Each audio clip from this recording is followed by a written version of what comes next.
Hello दोस्तों, welcome back to my channel knowledgeable brain. और आज हम इस वीडियो में डिस्कस करने वाले हैं यूजीन ओनील के play Desire Under the Elms के बारे में। दोस्तों, मैंने पहले भी इस पर वीडियो बनाई है, लेकिन आज हम इस वीडियो में इसकी समरी को डिस्कस करेंगे और कुछ इंपॉर्टेंट क्वेश्चन को डिस्कस करेंगे जो एमसीक्यू फॉर्म में आपसे पूछे जा सकते हैं अगर आप एमए इंग्लिश सेकेंड ईयर में है तो।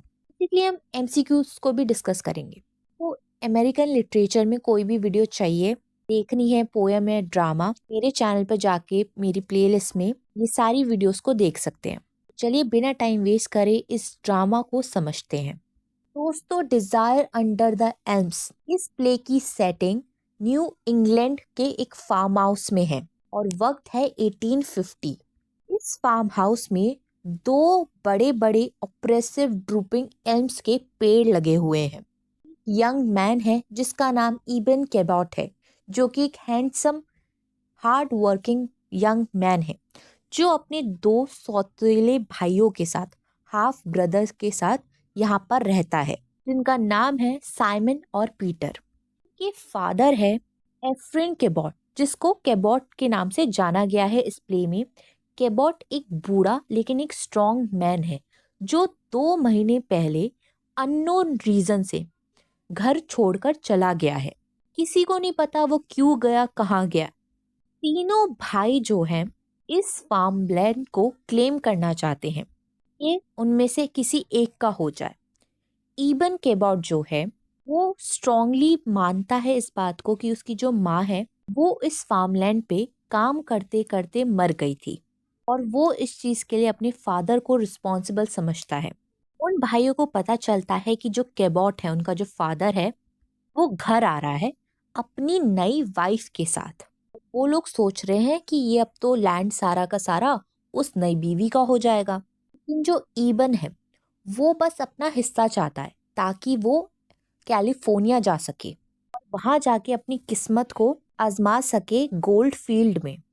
अब एंट्री होती है केबॉट की नई वाइफ की, जिसका नाम है एबी पुटमैन, जो कि एक चार्मिंग लेडी है। प्लम्प है पूरी उसकी फिगर, एज है 35 ईयर्स। उसकी एंट्री होती है फार्म में। वो बहुत ज़्यादा एक्साइटेड है कि यही वजह है, यही घर है, यही फार्म हाउस है जिसकी वजह से उसने शादी की है केबॉट के साथ। जब वो ईबेन को देखती है, जो ईबेन एक गुड लुकिंग हैंडसम चार्मिंग इंसान है, वो उस पर फिदा हो जाती है। वहीं पे ईबेन को ये लग रहा होता है कि ये तो लैंड लेने आई है हमारा, और वो फ्लर्ट नहीं करता। एबी पुटमैन तो उसके साथ फ्लर्ट करती है, लेकिन ईबेन ज्यादा इंटरेस्ट नहीं दिखाता।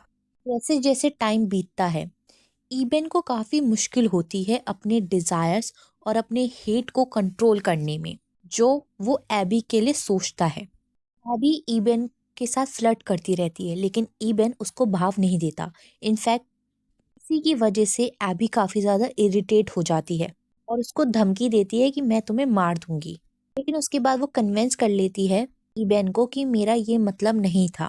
फिर एबी सोचती है कि मुझे एक बच्चा चाहिए, जिससे केबॉट काफी ज्यादा खुश हो जाएगा, क्योंकि केबॉट का ऐसा मानना है कि जितनी भी उसकी पहली बीवियां थी वो उसको अच्छे से नहीं जानती थी, जिसकी वजह से केबॉट काफी अकेला रहा है। एबी दोबारा से ईबेन को फ्लर्ट करती है, सेड्यूस करने की कोशिश करती है। वहीं पे ईबेन को ऐसा लगता है कि उसने अपनी मदर की स्पिरिट देखी है, जो उसको सिग्नल देती है कि ये यूनियन जो है एबी पुटमैन के साथ, वो उसको एक्सेप्ट कर ले ताकि वो केबॉट से बदला ले सके। इस वजह से ईबेन और एबी का जो अफेयर है वो स्टार्ट हो जाता है। इनफैक्ट उनको एक बेटा भी हो जाता है। उनका ये अफेयर काफी सीक्रेट होता है, तो केबॉट को तो इस बारे में नहीं पता। केबॉट को लगता है कि ये उसका बच्चा है, इसलिए वो एक पार्टी ऑर्गेनाइज करता है अपने घर में। जितने भी लोग उस पार्टी में आए होते हैं उन्हें पता होता है ईबेन और एबी के अफेयर के बारे में। केबॉट इतना ज़्यादा ड्रंक होता है, वो डांस कर रहा होता है, वहीं पे जो लोग हैं वो गॉसिप कर रहे होते हैं कि क्या ये अंधा है, इसे पता नहीं इन दोनों का अफेयर है, और वास्तव में ये ईबेन का बच्चा है। ये सब सुनकर ईबेन जो है ऊपर जाता है, एबी भी उसको ज्वाइन कर लेती है, पूछता है कि वाकई में ये मेरा बच्चा है, और दोनों को समझ में नहीं आ रहा होता कि क्या करें। उसके बाद जब ईबेन बाहर निकलता है तो केबॉट उससे मिलता है और ईबेन से बोलता है कि तुम्हें शादी कर लेनी चाहिए। अगर तुम्हें इस फार्म में एक हिस्सा चाहिए तो। ईबेन बोलता है ये फार्म तो ऑलरेडी मेरा है। कैबॉट बोलता है कि नहीं, ये फार्म एबी और उसके नए बच्चे का है। ईबेन इस बात को सुन के काफी शॉक हो जाता है। उसको लगता है कि एबी पुटमैन ने उसको ट्रिक करा है जिससे उसको ये लैंड मिल सके। अब ईबेन और कैबॉट फाइट करते हैं फिजिकली। एबी बाहर आती है, उन्हें अलग करने की कोशिश करती है। अब कैबॉट वहां से चला जाता है। तब ईबेन एबी को बोलता है कि मैं तुमसे बहुत नफरत करता हूँ, तुम मेरे साथ नाटक कर रही थी। पहले एबी काफी कंफ्यूज होती है, लेकिन जब ईबेन उसको बोलता है कि तुमने ये सारा ड्रामा इस लैंड के लिए किया है, वो लैंड जिसे वो सोचता था कि उसकी माँ का लैंड है, क्योंकि उसकी माँ ने इस लैंड को हमेशा से प्रोटेक्ट करने की, इसकी केयर की थी, ये लैंड आज तुमने मुझसे छीन लिया। अभी कोशिश करती है ईबेन को समझाने की कि उसने ऐसा कुछ भी नहीं किया, लेकिन ईबेन इस बात को मानने से इनकार कर देता है। वो ये भी कहता है कि मैं विश करता हूँ कि ये बच्चा कभी पैदा ही नहीं हुआ होता। एबी को रियलाइज होता है कि ये बच्चा ईबेन और उनके बीच में आ रहा है। ईबेन बोलता है कि मैं कैलिफोर्निया जाके वहां जाके अमीर होऊंगा और फिर मैं ये फार्म तुमसे खरीद लूंगा एज अ रिवेंज। वहीं पे एबी पुटमैन चीजें फिक्स करने की कोशिश करती है, क्योंकि वो ईबेन से सच में प्यार करती है। ईबेन बोलता है कि अब ये चीजें पॉसिबल नहीं है, तुम कोई भगवान नहीं हो, और ईबेन वहां से चला जाता है। एबी कसम खाती है कि वो ईबेन का प्यार दोबारा से पाएगी। अगली सुबह एबी जो है क्रेडल के पास खड़ी हुई होती है और वो उस बच्चे को मार देती है। एबी ईबेन को बताती है ये सारी बातें। वो थोड़ी डरी हुई है, प्राउड फील कर रही है, उसने अपने प्यार को साबित करने के लिए ऐसा कदम उठाया। वहीं पे जो ईबेन है वो ये सब कुछ सुन के काफी ज्यादा हैरान हो जाता है, डर जाता है, और वो कहता है कि मैं जाके शेरिफ को ये सारी बात बता दूंगा। फुटमैन कहती है तुम्हें जो करना है करो, कोई फर्क नहीं पड़ता, क्योंकि मुझे सिर्फ तुम्हारा प्यार चाहिए। ईबेन वहां से चला जाता है। अब एबी किचन टेबल पर बैठी हुई है। कैबॉट आता है नीचे और वो पूछता है कि क्या बच्चा सो रहा है। वो बताती है कि बच्चा तो मर गया। एबी ने काफी क्रूरली बताया है कि बच्चा जो था वो मर गया है। सच्चाई भी बता देती है कि ये बच्चा का जो बाप है वो ईबेन है। अब कैबॉट बोलता है कि मैं जाके शेरिफ को ये सारी बातें बता दूंगा। तो एबी बोलती है तुम्हें ये सब करने की जरूरत नहीं है, ईबेन ऑलरेडी चला गया है। ईबेन वापस आता है और बोलता है कि शेरिफ भी आने वाला है। अब ईबेन एबी से मिलता है। उसको रियलाइज होता है कि जो एबी है वो सबसे ज्यादा प्यार ईबेन से करती है। ईबेन डिसाइड करता है कि वो सारा ब्लेम खुद पर ले लेगा कि उसने उस बच्चे को मारा है। केबॉट ये सारी चीजें जान के काफी डिस्गस्ट फील कर रहा है। केबॉट प्लान करता है कि वो भी कैलिफोर्निया चला जाएगा और इस फार्म को छोड़ देगा। वो काउस को फ्री कर देता है, चाहता है कि इस पूरी जगह को आग लगा दे। को पता चलता है कि ईबेन ने पैसे सेव कर रखे थे, वो साइमन और पीटर को दे दिए थे, ये जो लैंड है जिससे उसका हो जाए। और सोचता है कि गॉड चाहते हैं कि वो यहाँ पे रहे हमेशा अकेले। साइमन और पीटर पैसे लेकर चले गए थे। अब वहां पर शेरिफ आता है।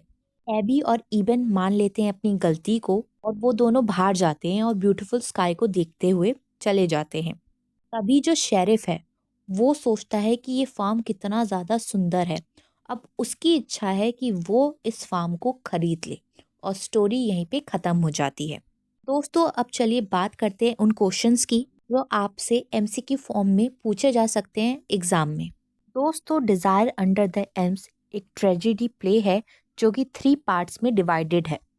इस प्ले को ये प्ले यूरिपिडेस के हाइपोलिटस एंड जीन रेकेन के फ्राइडे से इंस्पायर है। तो इस प्ले को अडेप्ट किया है एशियन ग्रीक थिएटर से। ये छोटी छोटी बातें हैं, आपको याद रखनी पड़ेगी कि ये आपसे पूछी जा सकती हैं। इसके अलावा ईबन कैबॉट की एज 25 ईयर्स थी। एबी पुटनैम की एज 35 ईयर्स थी। कैबॉट की एज 75 ईयर्स थी। आपसे उन लोगों की एज भी पूछी जा सकती है। दोस्तों डिजायर अंडर द एल्म्स की जो सेटिंग है वो है इन द ईयर 1850। लास्ट में कैबॉट जो है अपने फार्म को और उस अपने बेटों को सबको अबैंडन कर देता है। ये प्ले लिखा गया था 1924 में। कैबॉट की जो बीवी है ईबेन को ऑफर करती है कि वो उसके बेडरूम में आए। वहीं पे केबॉट प्रॉमिस करता है अपनी बीवी से कि वो सारी की सारी प्रॉपर्टी उसके बेटे को देगा। केबॉट की वाइफ का नाम एबी था। केबॉट ने 3 शादियां की थी। इबन जब पुलिस ऑफिसर के पास गया था तो उसने कंप्लेंट लिखवाई थी ऑफ इनफेंटिसाइड कि एबी ने एक बच्चे को मारा था। एबी ने अपने प्यार को साबित करने के लिए अपने बच्चे की जान ली थी। केबॉट अपने न्यू बॉर्न सन के लिए ग्रैंड पार्टी करता है। दोनों लवर्स एबी और इबन को अरेस्ट कर लिया जाता है और केबॉट लास्ट में अकेला रह जाता है।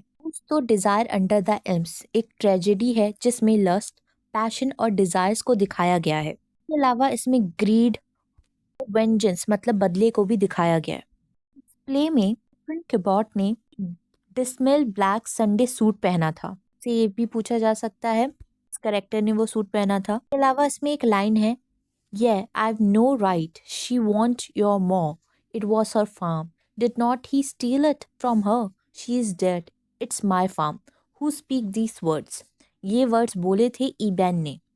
तो आई होप आपको ये स्टोरी समझ में आ गई हो और इम्पोर्टेंट क्वेश्चंस जो आपसे पूछे जा सकते हैं। और वीडियोस देखने के लिए हमारे चैनल को लाइक करें, शेयर करें और सब्सक्राइब करना ना भूलें। और अगर आपको कोई भी वीडियो चाहिए इंग्लिश लिटरेचर में तो प्लीज़ मुझे कमेंट सेक्शन में लिख के ज़रूर बताएं। आज के लिए बस इतना ही। अगली बार फिर मिलेंगे एक और नई वीडियो के साथ। Thank you for watching this video.